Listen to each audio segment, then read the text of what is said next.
तो चंपक चाचा अचानक ही जेठालाल की दुकान पर एंट्री मारते हैं और देखिए दोस्तों, भिड़े खड़ा की खड़ा देखते रह जाता है और चंपक चाचा इन सभी का हाल देख के बिल्कुल चौंक जाते हैं और भिड़े से पूछते हैं कि भिड़े ये क्या हो गया है, इसलिए तो मुझे लेट आने को बोल रहा था। चंपक चाचा को बहुत ही ज़्यादा गुस्सा आता है, वह अपने गुस्से पे काबू नहीं कर पाते हैं, लेकिन इन सभी गोकुल धाम के लोगों के हाल देखकर चंपक चाचा बहुत ही ज़्यादा गुस्से में आ जाते हैं और भिड़े पे उनका गुस्सा उतर जाता है। भिड़े उनके सवालों का जवाब थोड़ा थोड़ा करके देता ही है, लेकिन फिर भी चंपक चाचा पूछते हैं कि इन लोगों ने आखिर क्या ऐसा किया जो ये लोग यहाँ पे इस हालत में पड़े हैं। लेकिन इधर चाय वाला बोलता है कि जेठालाल को टोको मोबाइल के डीलरशिप मिलने की खुशी में इन सभी ने यहाँ पार्टी सार्टी कर ली है।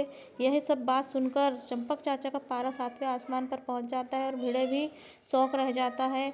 इसके बाद तो चंपक चाचा के गुस्से का ठिकाना नहीं रहता और चंपक चाचा जेठालाल को मारने के लिए उसके पास चले जाते हैं, लेकिन क्या था, जेठालाल तो खुद ही वहाँ पे बेहोश पड़े हुए हैं। लेकिन आप सभी तो जानते होंगे दोस्तों कि ये सभी ने क्या खाया है जिसके कारण ये बेहोश पड़े हैं। तो कमेंट में मुझे ज़रूर बताइए कि इनकी इस बेहोशी का कारण क्या है। और भिड़े अपने हाथ में पीछे पार्टी सार्टी की चीज़ छुपाया हुआ रहता है, लेकिन चंपक चाचा उस पर अभी ध्यान नहीं दिए होते हैं, ये सभी को देखते रहते। लेकिन इसके बाद में चंपक चाचा का ध्यान अचानक ही भिड़े पे जाता है कि भिड़े आखिर पीछे कुछ छुपा ही रहा है।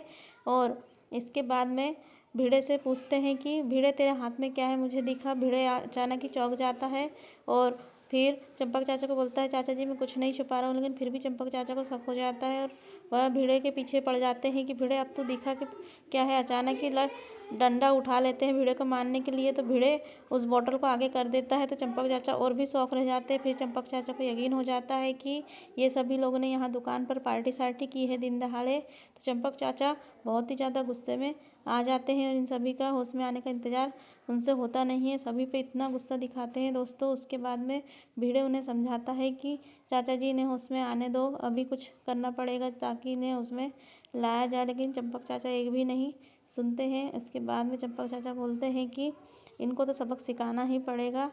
तो अभी तूने मुझे यहाँ रास्ते में इतनी देरी कर दी लाने में, तुझे तो पता था पहले से कि यहाँ ये सब हुआ है, इसलिए तो मुझे जल्दी से दुकान नहीं ला रहा था। और सोसाइटी में भी सभी महिलाएं मुझे जल्दी से दुकान आने नहीं दे रही थी। फिर भिड़े सारी चीज़ों को एक्सेप्ट कर लेता है कि हाँ चाचा जी यही हुआ था, हमने जानबूझकर आपको दुकान लाने में देरी करी क्योंकि हमें पता था कि यहाँ पे पार्टी सार्टी हुई है। क्योंकि सभी को ये लगता है कि इन लोगों ने सबने पार्टी सार्टी की है दुकान पे। इधर अंजलि चाचा जी को रोकने के लिए उन्हें नींबू पानी पिलाती है, लेकिन फिर भी चंपक चाचा भिड़े के साथ में निकल ही जाते। इधर मेहता साहब फ़ोन करते हैं भिड़े को कि भिड़े तुम थोड़ा धीरे धीरे आना, मैं भी गड़ा इलेक्ट्रॉनिक्स पहुंच ही रहा हूँ।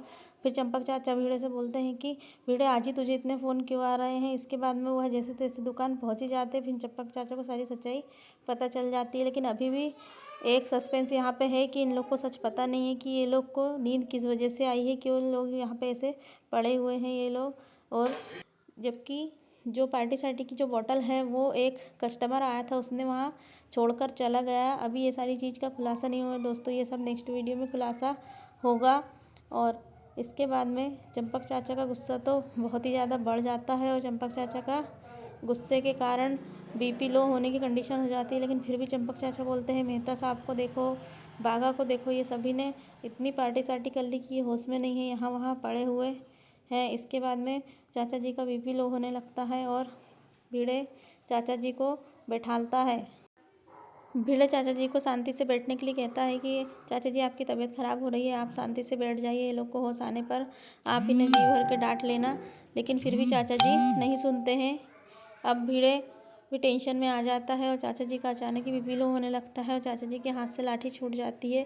भिड़े बहुत ही ज़्यादा टेंशन में आ जाता है। भिड़े को पता चल जाता है कि अब चाचा जी का बीपी ज़्यादा लो हो गया है। फिर भिड़े की निगाह अचानक ही उस लड्डू के डिब्बे पर पहुंचती है। भिड़े लड्डू का डिब्बा लेकर आता है, चाचा जी को खाने को बोलता है, लेकिन चाचा जी बोलते नहीं मैं ठीक हूँ। लेकिन फिर भी भिड़े ज़बरदस्ती उस लड्डू को खिलाता है चाचा जी को और चाचा जी भी खाने को तैयार होते। इधर लड्डू क्यूट सा बोलता है कि नहीं नहीं मुझे मत खाना, ये सभी का हाल भी मेरे कारण ही हुआ है। लेकिन फिर भी उनकी बीपी को नॉर्मल करने के लिए भिड़े उनको लड्डू खिला ही देता है। सॉरी, शुगर लो हो जाती है तो लड्डू खिला देता है। बापूजी भी लड्डू खा लेते हैं। इसके बाद में भिड़े भी उस लड्डू को खाने की सोचता है, भिड़े भी लड्डू खा ही लेता है। इसके बाद में चाचा जी को थोड़ा ठीक लगने लगता है और उसके बाद भिड़े भी लड्डू के मज़े लेता है। लेकिन इन सभी को पता नहीं है कि इनके क्या हाल होने वाले हैं। दोस्तों, आप भी अगर जानते हैं कि इन लड्डू की वजह से इन सभी के ये हाल हुए तो कमेंट में यस ज़रूर लिखिएगा दोस्तों। इसके बाद में भिड़े भी लड्डू खा लेता है। और कौन कौन तारक मेहता देखता है मुझे कमेंट में बताइए और चैनल को ज़रूर से सब्सक्राइब कर लीजिए दोस्तों, क्योंकि इस एपिसोड के आने वाली झलक आपको मेरे चैनल में देखने को मिलेगी। इधर महिलाएं भी टेंशन में होती है कि आखिर आगे होने क्या वाला है। सभी लोग डिसाइड करते हैं कि ये सब तो जेठालाल जी ने गलत किया है, अपनी दुकान में पार्टिसिपेट नहीं करना था। अब आने वाले वीडियो में देखते क्या होता है। आपको भी अगर तारक मेहता सीरियल पसंद है तो आप मेरे चैनल को सब्सक्राइब कर लीजिए और बेल आइकन को जरूर प्रेस कर लीजिएगा, क्योंकि आने वाली वीडियो की नोटिफिकेशन आपको इसमें मिलेगी। मिलते हैं नेक्स्ट वीडियो में। Bye bye.